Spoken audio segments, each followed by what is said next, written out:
Thank you, Madam President. I ask consent to speak for as much time as I may require. Without objection. Thank you, Madam President. I want to congratulate the senator from Kansas on his eloquent remarks expressing the feelings, certainly mine and those I believe of virtually every member of this body, that we are here not as Democrats or Republicans, but to work together to do whatever we can to address the concerns that are literally unprecedented. This is an unprecedented time in our country. I cannot remember a time in my life or in our history when the government has literally closed down the country in order to contain a disease. That's literally what we're doing, whether it's the federal government by its travel restrictions, or whether it's the state governments suggesting that schools be closed, or whether it's mayors saying that restaurants must be closed. We are closing down the country to contain a disease. Madam President, because the government is doing that on behalf of all of the people, we're going to have to pay the cost of closing down the country to contain this disease. Today, the news is that the auto industry across the country is closing down, at least temporarily. There are layoffs. I've watched over the last 40 years as Tennessee has gone from almost no auto jobs to proudly calling itself, in many ways, the #1 auto state. 140,000 Tennesseans work in auto jobs in Tennessee. That's 1/3 of all of our manufacturing jobs. They're spread through 88 counties. And over these 40 years, as textiles and other industries moved away from the United States and out of our state, the auto companies moved in virtually into every county, and our family incomes went up. So if we are in many ways the #1 auto state, then we are the #1 state to be hurt when the auto plants begin to close. We are also hurt, as are citizens in every state, when the restaurants shut down. 15 million Americans work in restaurants. One of our largest industries, if not our largest industry. Almost all of those workers are being laid off in Tennessee and in many other places in the country, and even more will be. And not all of those affected are working for big auto companies or medium-sized restaurants. I received an email yesterday from friends in Tennessee who run a kennel. Well, you may say that's not so important. Well, it is important to a lot of us. They say we're suffering a massive drop-off in our business as a result of the coronavirus. I fear we may have to close our doors for a month or two, hopefully not that long, as our wonderful customers are forced to curtail travel. I'm currently trying to secure around $50,000 in loans to supplement our dwindling reserves to see us through until May or June. I'm currently applying for an SBA disaster relief. This precipitous drop in business comes on the heels of a major flood damage to our fencing caused by the recent floods. Our flood insurance refuses to cover that. We're not seeking charity, just a business loan for $30,000 to $50,000 to secure our business until it passes. We always pay our way. This couple has 2 young children and maybe a couple of employees in their kennel. They're awfully good people. They're salt of the earth Tennesseans. They're like many Americans who are suddenly confronted with this disease that just came out of the blue and has caused our government to shut our country down. Now, what shall we do about it? Well, a couple of weeks ago, Congress reacted and the President with $8.3 billion to help beef up our public health system. We have the best public health system in the world, and we wanted to help it get started. Today, we've passed a bill that some people have estimated at $100 billion, which includes a whole variety of other steps from Democrats and Republicans. That includes encouraging more testing, that creates a new system of paid leave for businesses of less than 500 employees and family leave. And as Senator McConnell said, we're going to stay here this week until we take step 3. And step 3, according to the president's proposal, would include direct financial payments to Americans. It would include support for essential businesses that need stabilization, like the airlines. And it would include loans to small businesses so that they could keep their employees working. Perhaps that proposal would be good for that small kennel that I talked about. That is said perhaps to cost another $1 trillion. $1 trillion is a lot of money, even in the United States. Our gross domestic product is about $22.3 trillion. We have 25% of all the money in the world in this country just for 5% of the people. But the idea that we would have to spend $1 trillion or more to contain a disease would be unthinkable a few weeks ago. But what we've learned very quickly is we're going to have to pay the cost of containing the disease, because the way we're containing it is that the government is shutting down major parts of our economy. And I don't believe that what we do today or what we propose to do later in the week will be enough. Because as I look at the number of people being laid off in this country, our state unemployment agencies are not going to be able to deal with that. In Tennessee, for example, where unemployment has been very low and where people have found it easy to find a job, there were only 2,000 applications for unemployment insurance last week, but already this week, by 2 p.m. on Wednesday in the middle of the week, there were 4 times that many applications, 9,177. And if you're successful in unemployment compensation in our state, you get $275 per week for 26 weeks. So we're going to have to do even more than the Congress has done, even more than the president has done. And I think we have to recognize that the president was wise on January 31st, when we only had 6 cases of coronavirus detected in the United States, to impose the strictest travel bans on people coming into our country in 50 years. Dr. Fauci, who all of us respect, said if he hadn't done that, we'd have many more cases today. But still, we have a disease that's causing the governments, this one, the state government, the local government, to shut major parts of our economy down. That's why I voted today for the legislation that was phase 2 in our effort to respond to that.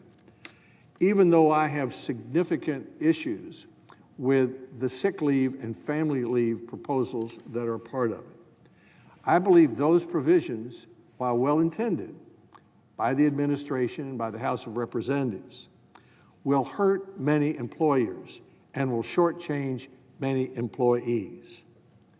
First, to be fair, I want to try to make sure that what the Treasury intends to do is on the record. I've had several conversations with the Secretary of the Treasury and with other officials to ask them just what they intended to do and to list the problems that I had.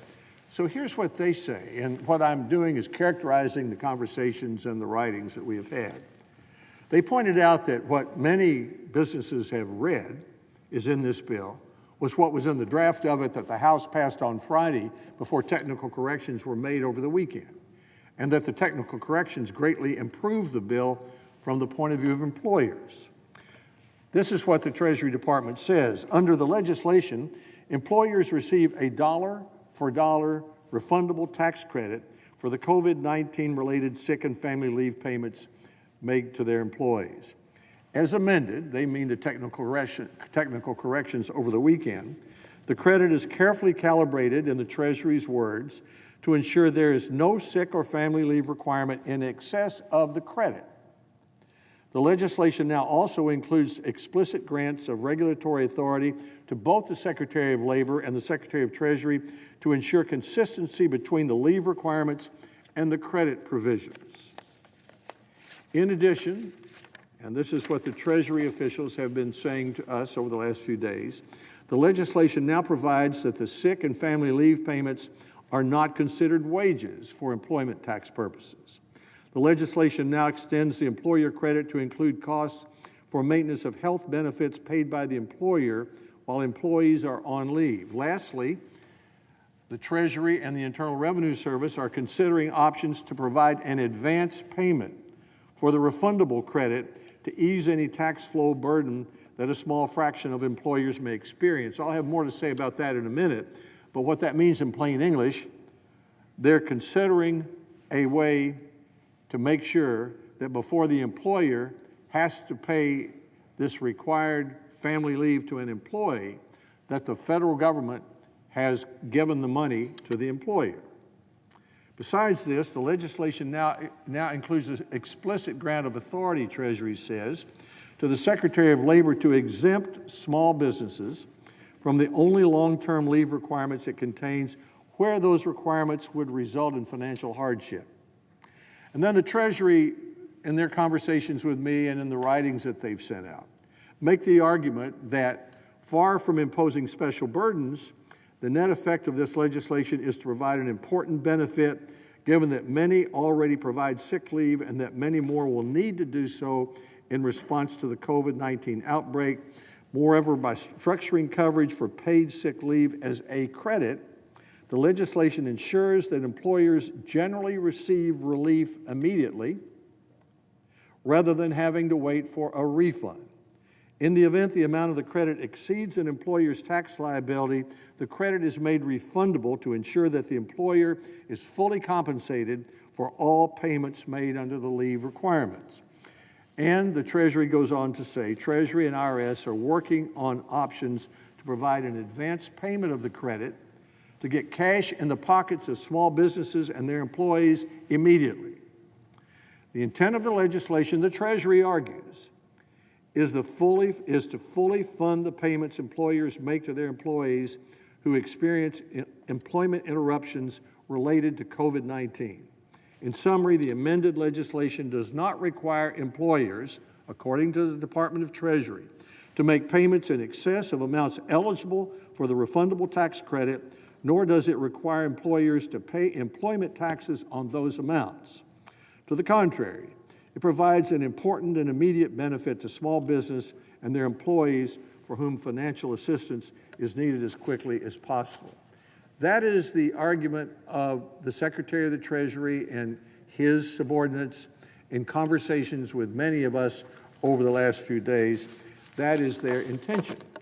Now, I read that in detail because in the Dakotas and in Tennessee and in many places all across this country, there are about, if my figures are right, about 6 million businesses that could be affected by this mandate that employ 51 million employees, or at least they did employ 51 million employees until all of the problems created by this virus.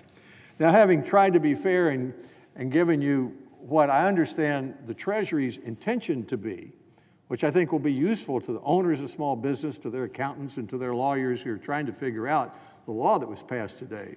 Here are my problems with it. Number one, I'm not sure the Treasury can live up to its promise to make sure that the employer has the money from the federal government before the employer has to pay the sick leave to the employee. Now, here's my principle. I think sick leave and family leave in these circumstances is a good idea. I mean, if someone's quarantined for 2 weeks, I think all of us should have to pay the cost of that. And for another 10 weeks, some of the cost of the medical and family leave. I buy that. I can support that. But I believe if Washington, D.C. is going to require it, Washington, D.C. should pay for it. If Washington, D.C. is going to require a small business, many of which are struggling, many of which are going out of business, to pay a new mandate, Washington should pay for it. This is no time to be imposing on small businesses an expensive new mandate or unexpected new cost when they have money, they don't have money coming in to pay for the normal costs that they have. Now, I know that it is the goal of the Secretary to let it work this way, because he's told me this, he's told all of us this, he said it in public, he put out a statement. Under the sick leave proposal, every couple of weeks, a businessman will put aside enough money for withholding and Social Security taxes. That adds up to about 15% of salary of an employee.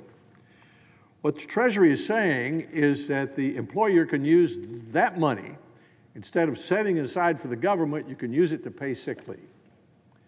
Well, there are two problems with that. One is, I don't like the idea of the employer using the employee's tax money. You usually get in trouble for that. If I set aside the senator from the Dakotas tax payment and then I use it for some purpose, you can go to jail for that in some cases. At least it's inappropriate. So I'm uncomfortable with that, which means that the business might only have 7.5% of the salary set aside for that purpose. But even if it's 15%, I'm not sure it's enough. Well, the Treasury Secretary said, we understand that, so we'll allow advance payment, and we hope that we can come up with a system that would get it there immediately. He hasn't promised that it would come in one day, but his objective, I'm sure, if he were here on the Senate floor, would say, I'd like to get it there the same day. Well, wanting to get it there the same day and getting it there are two different things. And if I'm a small business person in Tennessee and I know that I'm going to have to cut a payroll check on Monday and that I have no money coming in to pay for it, and there's not enough money in my escrow account to pay for it, I want my money from the federal government before I cut the check. And so, Mr. President, I intend to try to amend the legislation that we passed this weekend to say that with sick leave and paid family leave, since Washington is requiring it and Washington is paying for it, then Washington will need to make sure the employer has the money before the employer has to pay the check. That's number one. Number two, I want to make sure that the employer doesn't have to pay more on sick leave than the federal government cap.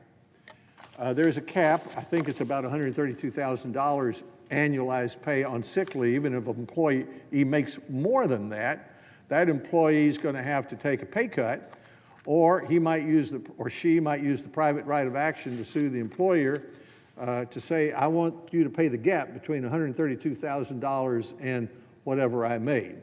Well, you may say, I'm not too sympathetic to the employee who makes that much money. I'm not talking about being sympathetic to the employee. I'm talking about being sympathetic to the employer who may not have any money. Remember, this is a Washington mandate, and Washington should pay for it. Now, the Treasury Department has amended through technical changes this past weekend. They said so in the information I just read. They've amended the bill to try to make that clear, and I hope that is successful. Third, layoffs. I mentioned the restaurant industry. There are 15 million people who work in the restaurant industry. If they're not laid off now, they're going to be mostly all laid off before very long. And unfortunately, Mr. President, none of those men and women who've been laid off are eligible for this sick leave, because you're going to have to work for 30 days for this small business, this company with less than 500 employees, in order to be eligible for the paid sick leave. So I'm afraid as a result of this, many employers worried about this provision may have an incentive to lay off more of their employees. But the truth is, they don't need much more incentive, because you're a restaurant and you've been told by the local health board to close down. You don't have any money coming in. You can't pay your employees anyway, and so you don't have any choice. But my point is that this is a very limited benefit in the restaurant industry and probably in many other industries, because it does not help the laid off employee. And finally, there's been a lot said that, well, for the smallest companies, those with less than 50, that you can apply to the Secretary of Labor and he'll make you exempt from the mandate. Well, I think that's a good idea, because that's the small mom and pop diner, that might be the kennel that I just talked about that might have 3 or 4 employees. They're not accustomed to dealing with all of this Washington legalese and requirements and regulations. They're not geared up for that. But as I read the language in the law, it's a much narrower exception than that.